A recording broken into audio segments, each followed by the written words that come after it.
오늘 하나님 말씀은 신약 성경 빌립보서 제3장입니다. 빌립보서 제3장 13절과 14절 말씀입니다. 말씀을 봉독합니다. 형제들아, 나는 아직 내가 잡은 줄로 여기지 아니하고 오직 한 일, 즉 뒤에 있는 것은 잊어버리고 앞에 있는 것을 잡으려고 표대를 향하여 그리스도 예수 안에서 하나님이 위에서 부르신 부름의 상을 위하여 달려가노라. 아멘. 사랑과 축복의 메시지 나누겠습니다. 사랑하고 축복합니다.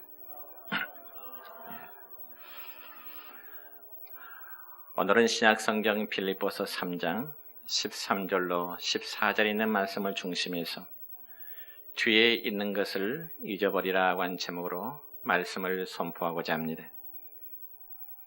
이 시간 하나님께 예배드리는 우리의 믿음의 식구 여러분, 이제 오늘은 12월 마지막 주일입니다.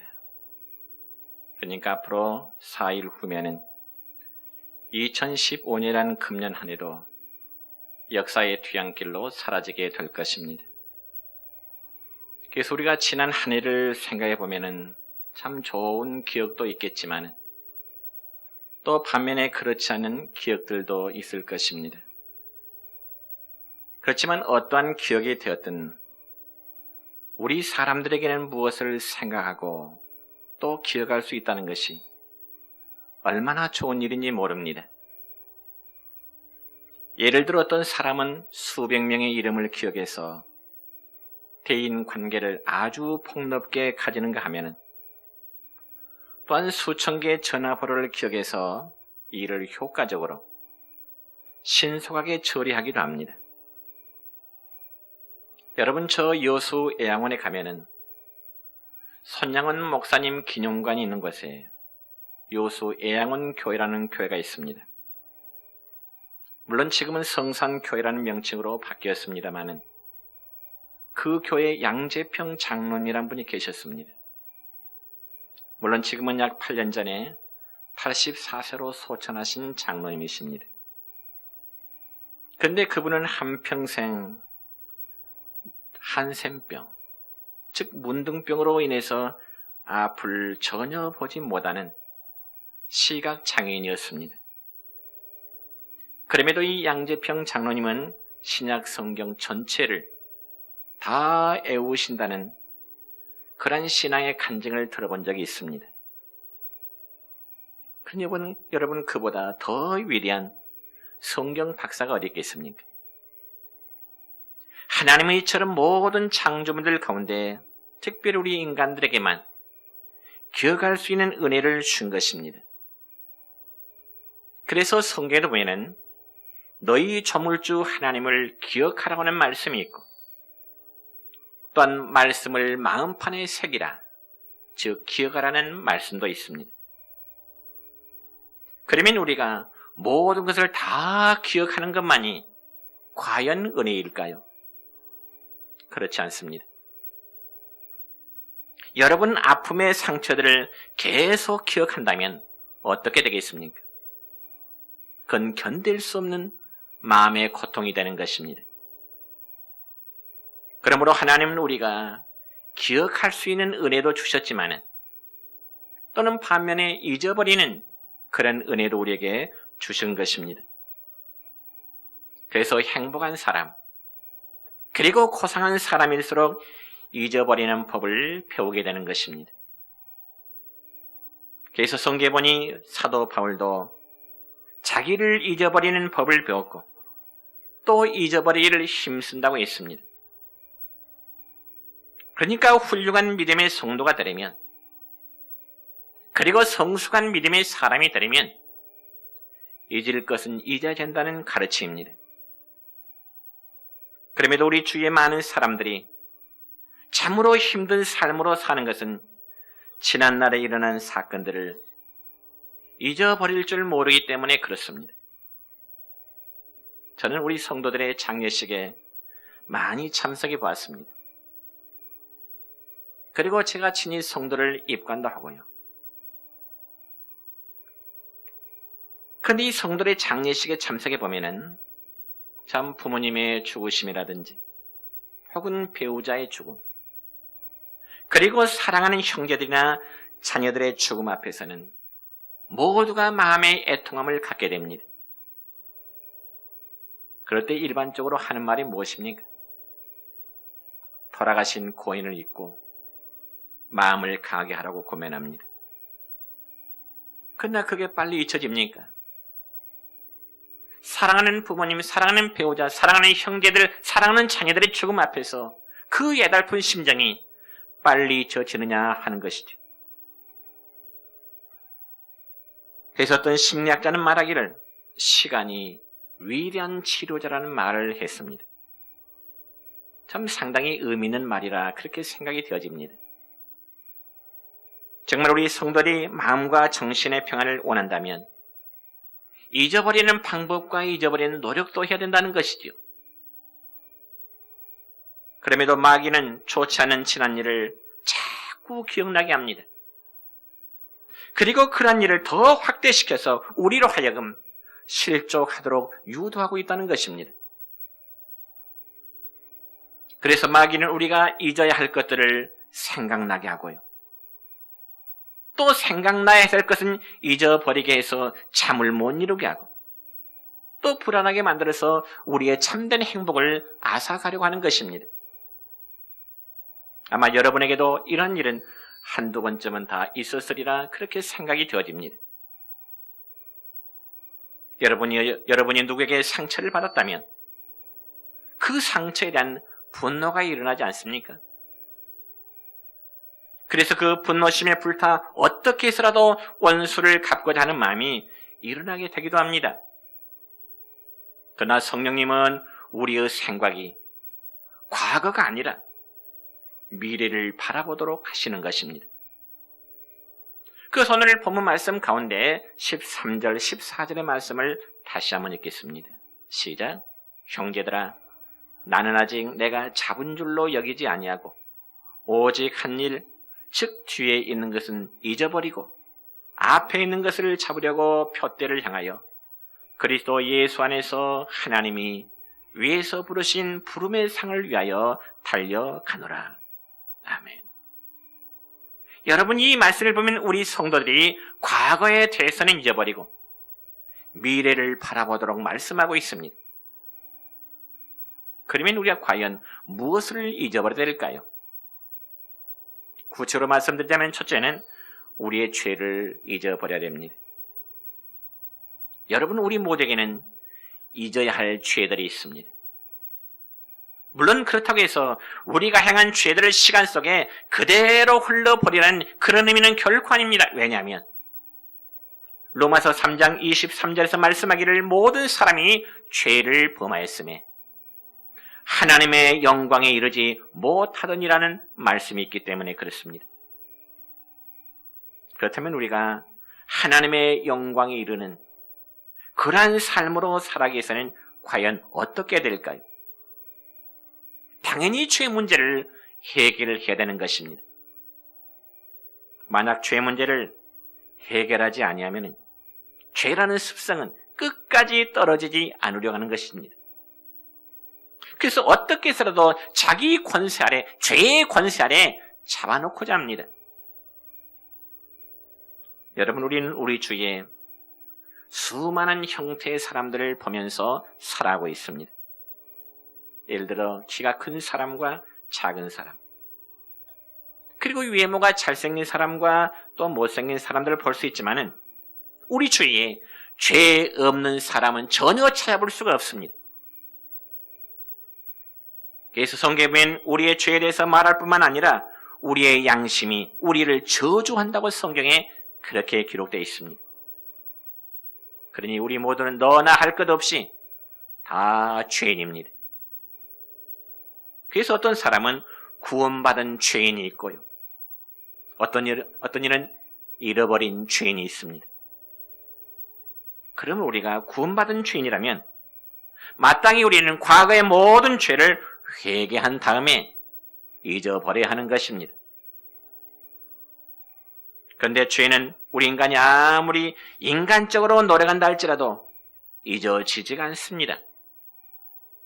그래서 죄를 완전히 잊어버리는 유일한 길은 바로 우리 주 예수 그리스도께 우리의 모든 죄를 내려놓는 일입니다. 그것이 바로 회개의 방법인 것이죠. 여러분이 잘 아는 우스운 이야기지만은 이런 이야기가 있죠. 옛날에 어떤 시골 할머니가 서울에 있는 아들네 집을 가기 위해서 기차표를 샀습니다. 그리고 보따리 몇 개를 이고 또 기차에 올랐지요. 그런데 그 할머니는 기차에 올라서도 이고 있는 보따리를 그대로 기차 안에서 이고 있는 것입니다. 그러자 그 모습을 본 기차 안내원이 말하기를, 할머니, 그 보따리 내려놓으세요. 하니까 그 할머니가 말하기를, 나 혼자 타기도 미안한데 어떻게 이고 있는 보따리까지 내려놓을 수 있겠소?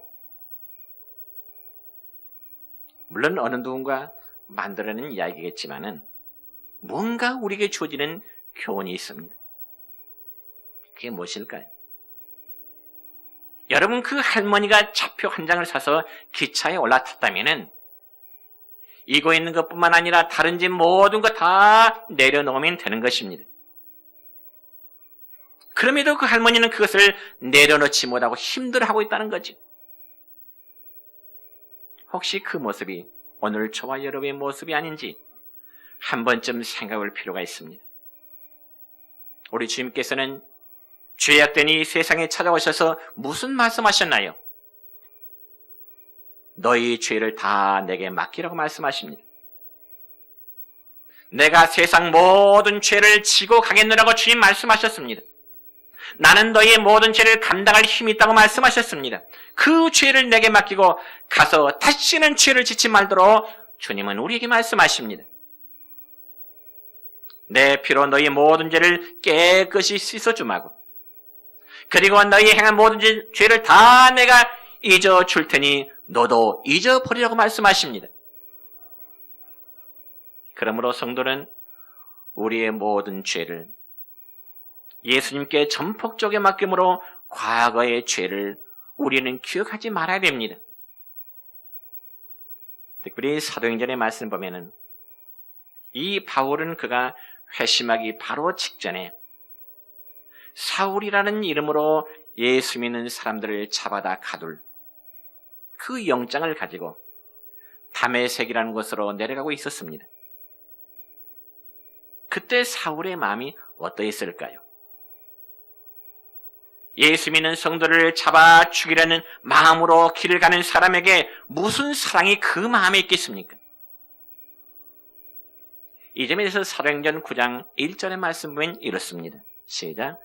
사울이 주의 제자들에 대하여 여전히 위협과 살기가 등등하여. 여러분, 여기 위협과 살기가 등등했다는 말은 바로 증오와 분노의 마음이 가득했다는 것입니다. 그리고 그런 마음의 상태가 이 사울이 생각할 때는 정말 하나님께 충성하는 자기의 모습인 줄로 착각하게 된 것이죠. 그러니 그의 마음은 완전히 죄로 검게 물들어 있었습니다. 그리고 그런 마음으로 예수 믿는 사람들을 만나기만 하면 남녀노소 할 것 없이 모두 다 붙잡게 해서 다메섹으로 간 도중에 갑자기 초자연적인 현상을 사울은 만나게 됩니다. 그러면 사울이 다메섹 도성으로 가면서 초자연적인 현상을 만났는데 그 현상이 무엇일까요? 바로 갑자기 하늘로부터 큰 빛이 그의 주위를 비추면서 하늘로부터 큰 음성이 들립니다. 그 음성은 과연 어떤 음성일까요? 사도행전 9장 4절의 말씀 보니까 사울아 사울아 네가 어찌하여 나를 박해하느냐. 하늘에서 예수님의 음성은 사울을 향하여 네가 어찌해서 나를 박해하느냐. 그러니까 하늘에 들리는 음성은 사울이 예수님 자신을 박해한다는 것입니다. 그러나 그때까지도 사울은 하늘에서 들리는 그 음성이 누구의 음성인 줄을 모릅니다. 그때 사울이 묻습니다. 주여, 당신은 누구십니까? 내 이름을 부르시는 당신은 누구십니까? 그때 하늘에서 들리는 음성은 이렇습니다.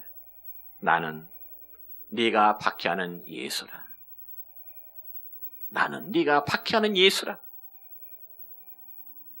그 순간 박해자 사울은 주 예수 그리스도를 보게 되고요. 그의 모든 죄를 주님께 내려놓고 그의 죄를 용서함과 잊어버리게 되게 되는 것입니다.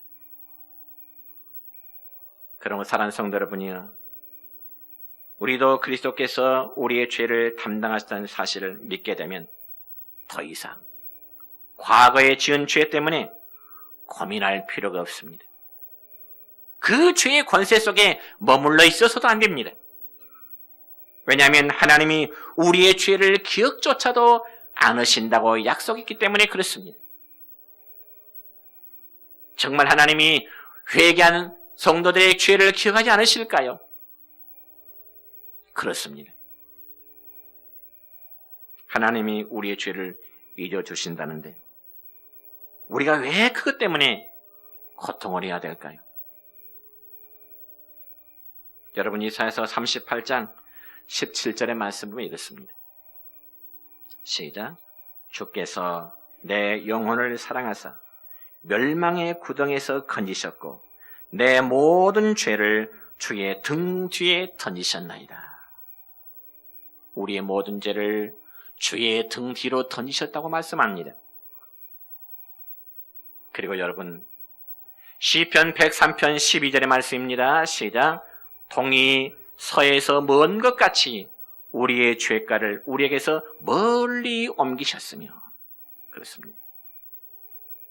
여러분, 하나님은 우리의 죄를 잊어주실 뿐만 아니라 우리의 믿음을 보시고 우리를 의롭다고 인정해 주시는 것입니다. 그래서 우리가 죄의 길에서 방황하지 않고 믿음으로 하나님 앞에 바로 서기만 하면 더 이상 우리의 죄를 기억하지 않으시는 것입니다. 여러분, 이 사실 믿으시기 바랍니다. 우리가 하나님을 배울 때 이제 우리는 하나님을 부끄러워할 필요가 없겠죠. 왜냐하면 하나님은 우리의 모든 죄를 기억하지 않으시기 때문인 것입니다.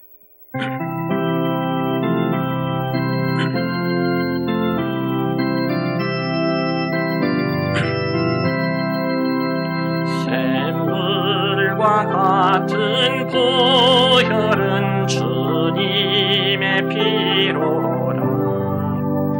보혈의 죄를 씻으면 정하게 되겠네. 정하게 되겠네. 정하게 되겠네. 보혈의 죄를 씻으면 정하게 되겠네. 저도 회개하고서 보혈에 씻었네. 저도 같은 이 몸도 죄 씻기 원하네. 죄 씻기 원하네. 죄 씻기 원하네. 저도 같은 이 몸도 죄 씻기 원하네. 두 번째는 우리의 실수를 잊어야 됩니다. 여러분, 인간은 실수투성이의 존재들이죠. 세상에 완전한 사람이 어디에 있겠습니까? 어디에 한 번도 실수하지 않은 사람이 있을까요? 온 세상을 다 살필지라도 실수하지 않은 사람은 아무도 없을 것입니다. 그래서 아무리 완전하게 보이는 사람도 같이 지내다 보면은 그에게서 실수의 모습을 발견하게 됩니다. 여러분, 요즘 젊은 부부들이 결혼하기 전에는, 그리고 사귈 때는 배우자들의 단점을 별로 발견하지 못합니다. 왜 그럴까요? 서로 조심하기 때문에 그렇습니다. 그래서 서로가 인정하기를 참 저 사람 정도면 실수가 없을 것 같다. 그런 마음으로 결혼을 했는데 세월이 흐르다 보면 상대방의 단점과 실수들이 서서히 보이게 됩니다. 그러면 기대가 무너지게 되고요. 상대방에 대한 신뢰를 저버리게 되고요. 다투고 결국 이혼에 이르는 경우까지도 가게 됩니다. 그럼 여러분이요, 우리는 내 자신의 실수뿐만 아니라 상대방의 실수까지도 잊어버려야 됩니다. 왜냐하면 그것을 아무리 기억해봤자 우리에게는 아무런 도움이 되지 않기 때문에 그렇습니다. 지난날의 실수를 가지고 아무리 속을 태워도 현재의 상황이, 환경이 개선되지 않습니다. 예를 들어 볼까요?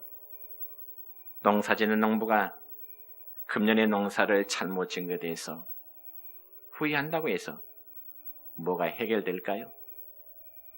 오히려 그것을 거울 삼아서 내년의 농사를 바로 노력해서 짓도록 하는 것이 더 유익한 길입니다. 그 외에도 우리의 금년 생활에 정말 이러저러한 많은 실수와 많은 허물이 있었다면 실수로 잊어야지. 그것 때문에 우리가 고통에 머물러서는 안 됩니다.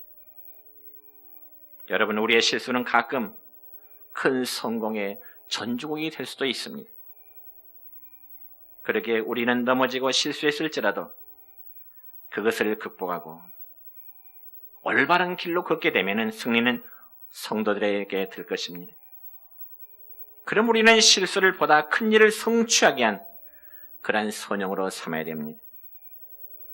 그래서 하나님의 사람은 실수를 극복하면서 승리로 이용하시는 여러분 되시기를 축원합니다.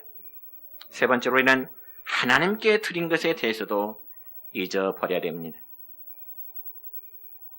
여러분, 제가 아는 어떤 집사님은 그분이 경제 활동이 잘 될 때 하나님 앞에 헌금 생활을 좀 많이 했습니다.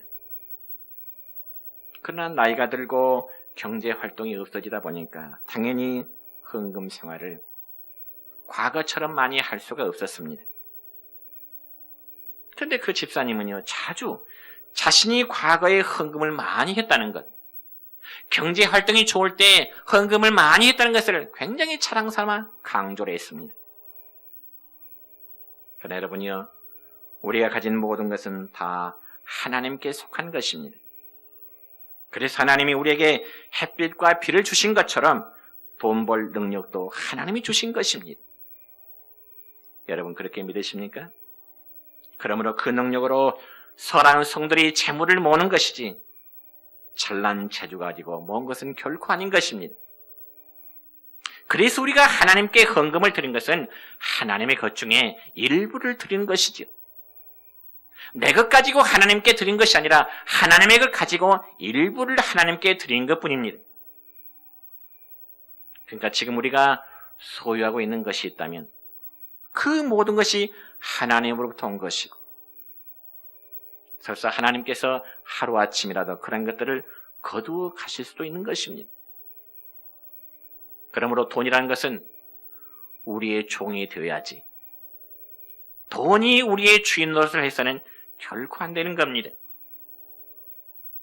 왜냐하면 돈이란 것은 우리를 다스리는 악한 주인이 될 수도 있고요, 반대로 우리의 다스림받는 선한 종이 될 수도 있기 때문입니다. 여러분, 기독교 신문에 게재된 어느 풍자적인 만화를 보니까요, 어떤 사람이 극장 앞에 가서 연극을 관람하기 위해서 표를 샀는데 표 2장에 4만 원을 주고 샀습니다. 기독교 관련 신문이었다는 풍자적인 만화입니다. 극장 앞에서 표 2개를 4만 원 주고 샀어요. 그러면서 표 2장을 받들고 그 사람은 좋아서 얼굴이 환하게 웃는 모습입니다. 그런데 그 사람이 주일날 교회에서 헌금을 하기 위해서 1,000원짜리를 헌금함에 넣으면서는 얼굴을 잔뜩 찌푸리고 있는 모습으로 그려져 있었습니다. 여러분은 어느 편에 속한다고 생각하십니까? 우리가 하나님 앞에 예물을 드리는 행위는 곧 우리 자신의 믿음의 척도와도 같은 것입니다. 그래서 믿음 있는 사람은 얼마나 하나님께 든다 할지라도 드림 그 자체로 잊어버리는 것입니다.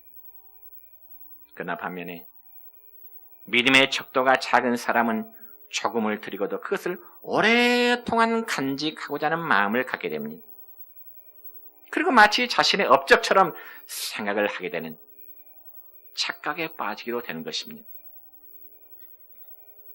그러므로 하나님의 사람은 우리가 하나님 앞에 무엇을 드렸든지 그리고 얼마를 드렸든지 드림 그 자체로 끝이 나야 되는 것입니다.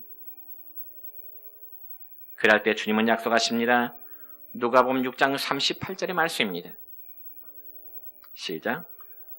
주라, 그러했습니까? 주라 그리하면 너희에게 줄 것이니 곧 후이되어 누르고 흔들어 넘치도록 하여 너희에게 안겨주리라.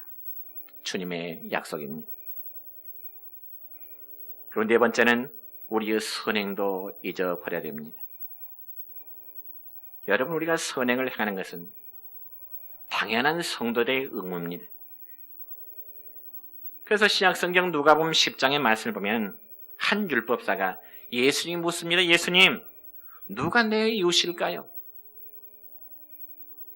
율법사가 예수님에게 누가 과연 내 이웃일까요? 그런 질문에서 예수님은 강도 많은 사람의 비유를 들어서 말씀하십니다. 여러분, 강도 만난 사람이 있는데 그 강도 만난 사람을 맨 처음에 제사장이 지나가다가 못 본 채하고 지나가 버렸습니다. 두 번째는 레위 사람입니다. 그도 역시 그냥 지나가 버렸습니다. 그리고 세 번째 사람은 착한 사마리아 사람이었는데 강도 많은 사람 보고 그가 돌봐주고 칠해주고 주막에 실어다가 살려줬다는 그런 이야기입니다. 그러면서 주님이 결론적으로 말씀하시기를 우리의 도움이 필요한 사람은 다 우리의 이웃이다. 나의 도움이 필요한 사람이 있다면 그가 바로 우리의 이웃이다.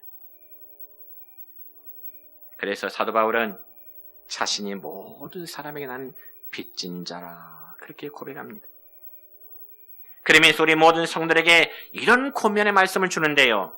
갈라디아서 6장 10절의 말씀입니다. 시작. 우리는 귀에 있는 대로 모든 이에게 착한 일을 하되 더욱 믿음의 가정들에게 할지니라. 성도의 신앙은 모든 사람들에게 하되 더더욱 믿음의 가정들에게 착한 일을 하라는 것이죠. 또한 마태복음 25장 40절 보면은 우리 주님이 또 이런 말씀하십니다. 시작. 지극히 작은 자에게 한 것이 곧 내게 한 것이니라. 아멘. 그럼 우리는 우리가 행한 선행을 하나님 앞에서나 사람 앞에서 기억하고 있어서는 안 되겠죠. 왜요? 나의 작은 선행을 내가 기억하지 않아도 하나님이 기억하고 계시기 때문에 그렇습니다. 그래서 누가복음 17장 10절의 말씀 보면 예수님은 주인과 종의 관계를 비유하시면서 지혜로운 종은 자기의 종에게 이렇게 말합니다. 어떻게요? 시작. 우리는 무익한 종이라. 우리가 해야 할 일을 한 것뿐이라 할지니라. 그렇습니다.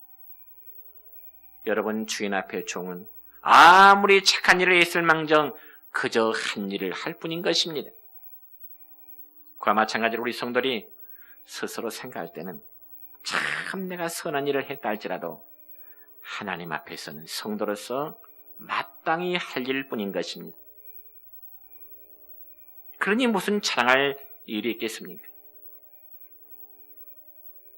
여러분, 금년 여름인가요?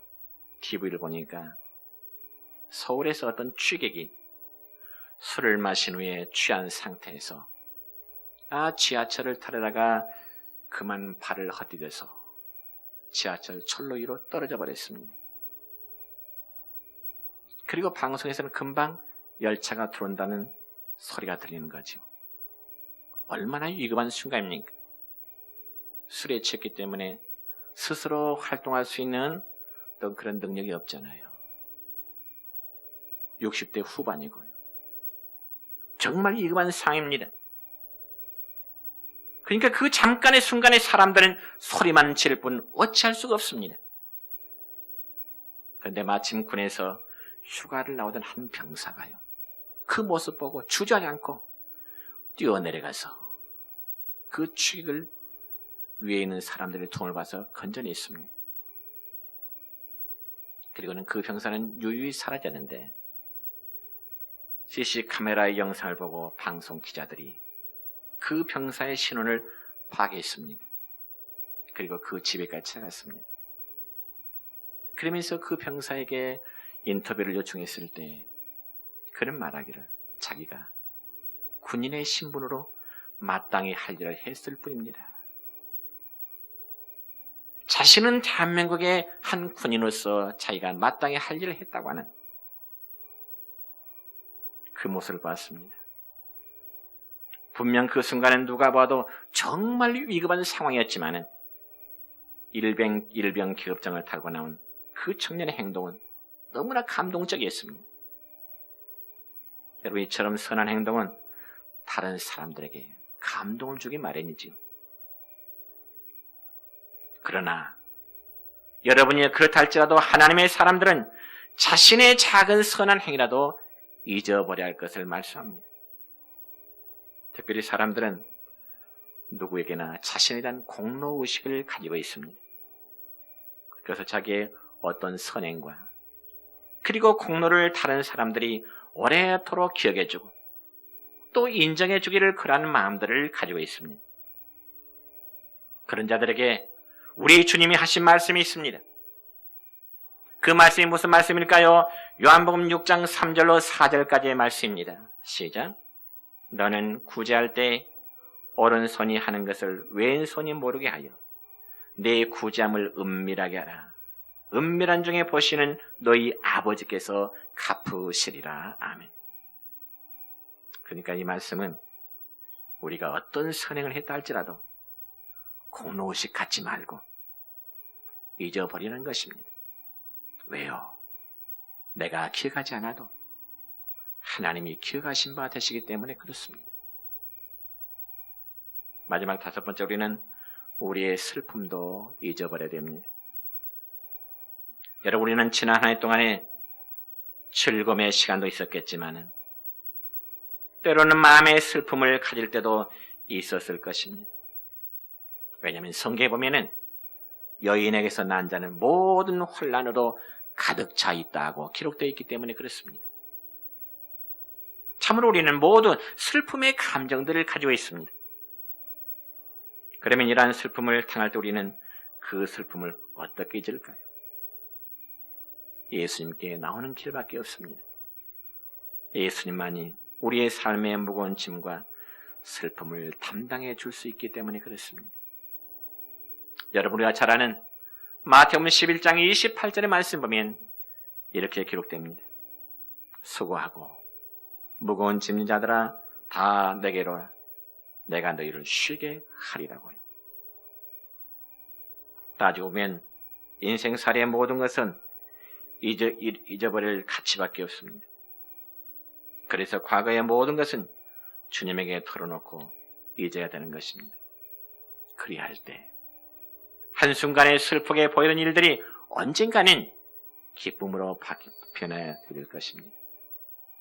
그래서 우리의 선을 위해서 그리고 하나님의 영광을 위해서 우리의 죄와 실수, 사소한 말다툼 그리고 우리의 선행, 우리의 슬픔 등을 잊어버리시길 바랍니다. 여러분, 지난 한 해 동안 살아오시면서 여러분이 혹시 저 때문에 상처받으신 일이 있다면 용서하시기 바랍니다. 그리고 이웃과의 관계에서도 마음의 벽이 두꺼워졌다면 서로 깨뜨리시길 바랍니다. 그게 바로 하나님이 기뻐하시는 모습입니다.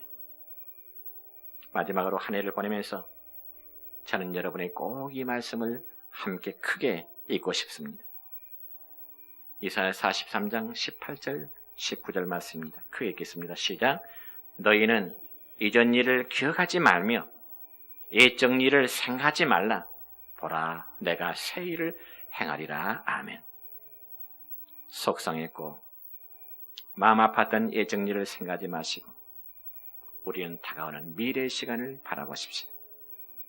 새 술은 새 부대에 넣듯이 우리의 과거의 모습이 어떠했든지 우리 생각하지 말고 이제는 새로운 마음으로 새해를 맞이하는 여러분 되시기를 우리 주님의 이름으로 축원합니다.